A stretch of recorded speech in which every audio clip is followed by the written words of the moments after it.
And as you get that, our next speaker is a marital advisor. He has worked in that field for quite a long time. Kevin Egworth is going to come up and share with us marital problem analysis. Kevin Egworth, marital problem analysis. Marital problem analysis. Kevin Egworth. Thank you. Thank you. So to start off with, let's take a look at our reference couple, Eric and Jill. Eric and Jill are a blended family. Eric came into the family, didn't have any children of his own. But Jill, she had 2 children of her own that she brought into this blended family. You know, we've all probably heard that blended families have a significantly higher divorce rate. And you'll probably see why as their story begins to unfold. This is really quite typical. Eric took away Jill's daughter's cell phone.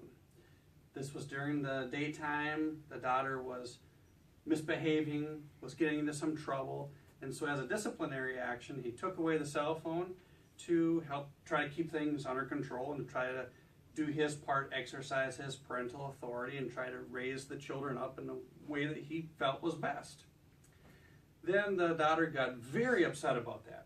And she told Eric, "You're not my dad. You can't take my phone away from me. You can't tell me what to do. You know, you're not my dad. You're not my parent." She got really, really upset. And right about the time when Jill came home from work, her daughter came right up to her, approached her quickly. But she didn't approach her mom with anger or with aggression. She approached her with those puppy dog eyes.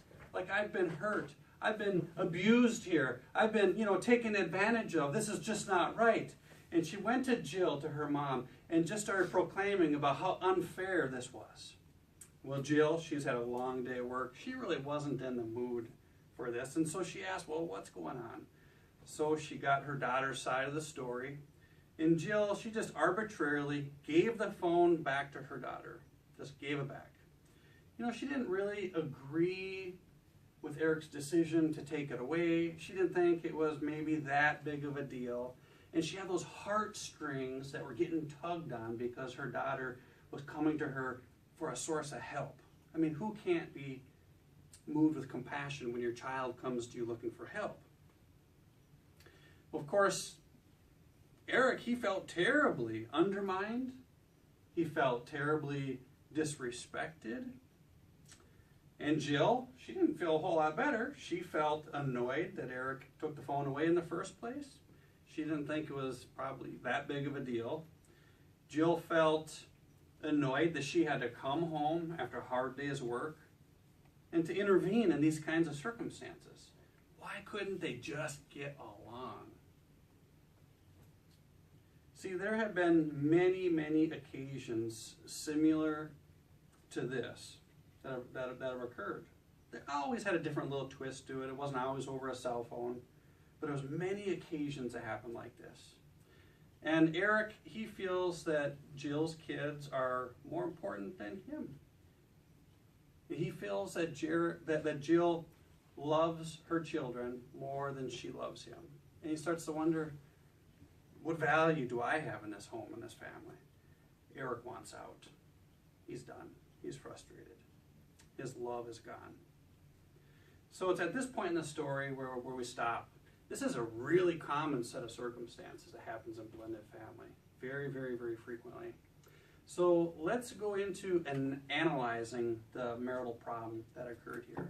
Now, some would think that the problem started with Jill, but it actually doesn't. It starts with Eric. Eric took the phone away from Jill's daughter. Was this something that Jill knew about or would have been in agreement with? No, she wasn't around for it.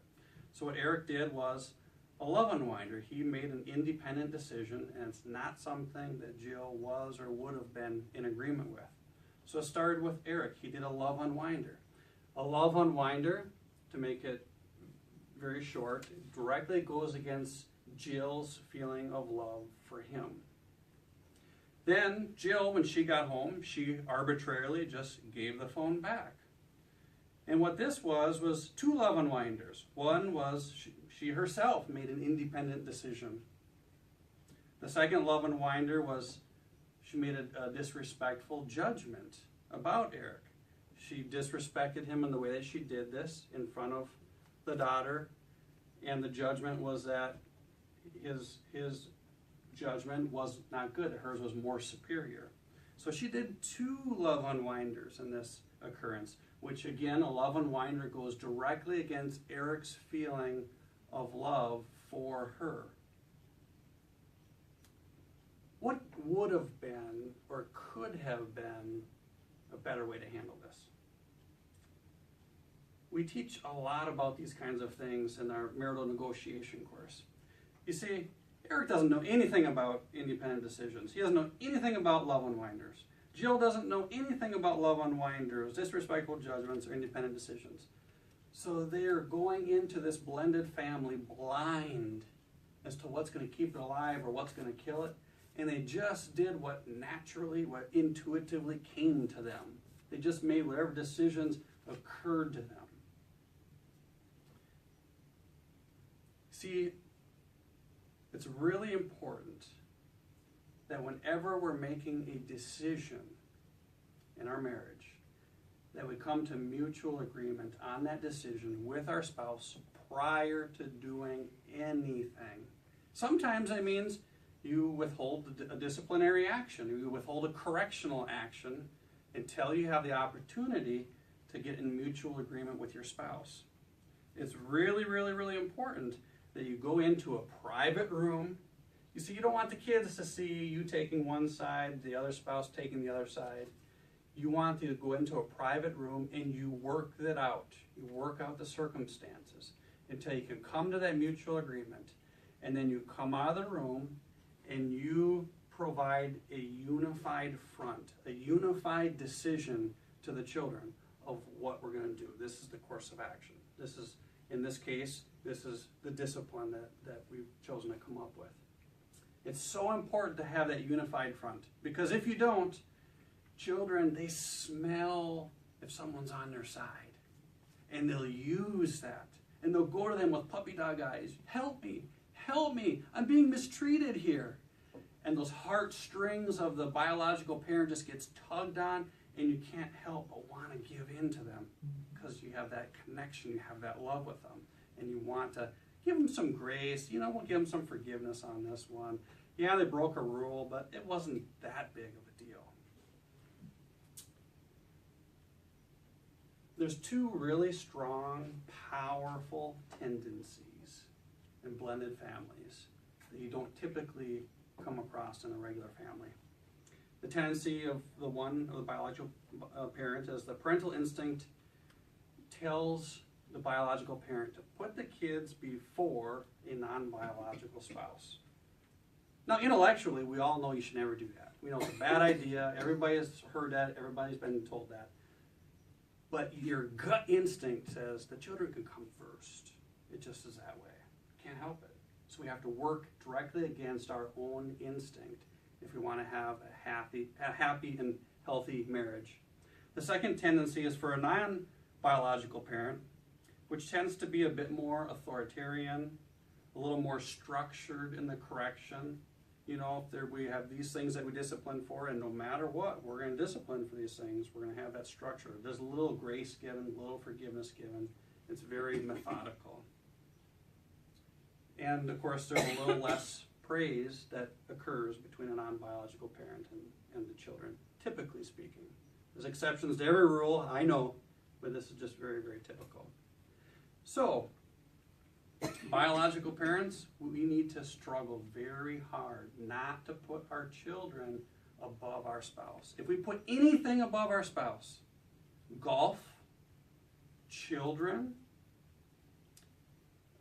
sports, anything, we put a job above our spouse, and the marriage is going to be doomed. It's really going to have a lot of trouble to it. A lot of people, they think that when they bring a non-biological parent on, that parent will just automatically love those kids. And a person can learn to love kids that are not their own, but it is not automatic. Let me give you an example. If you were walking across the Coon Rapids Dam and you saw a kid fall in the water, right over the dam, right where the spillway is. Would you want to go and jump in to certain death? I mean, there's no way you're going to survive that. Would you jump in after this strange kid to save this strange kid? Would you? Once, if you got past the spill, yes, but not in the spill. Not in the spill, yeah.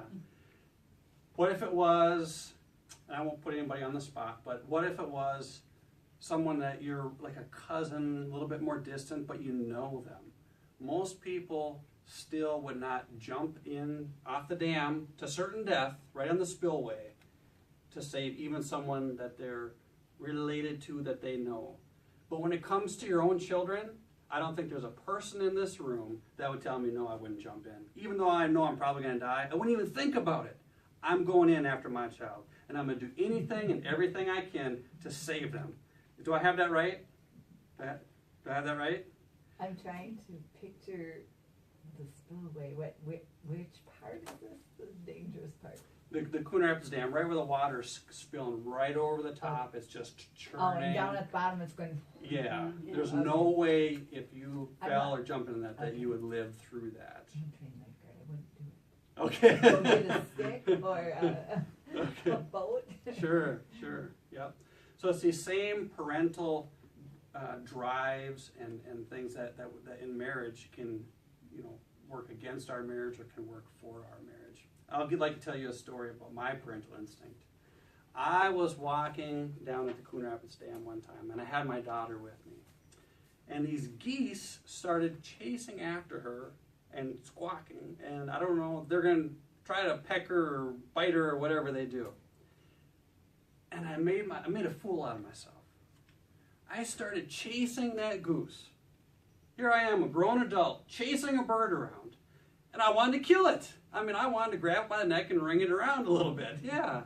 Now, I didn't catch it and I didn't hurt it. But after that happened, I stopped and I kind of pondered for a second. I was thinking, man, I really made a fool out of myself. But that's parental instinct running large right there. So friends, a marital problem analysis. In blended families, we have to work very, very diligently to make sure that we're coming to unified decisions, presenting those decisions to the children, and that we're not letting our parental instinct cloud our judgment. Thank you.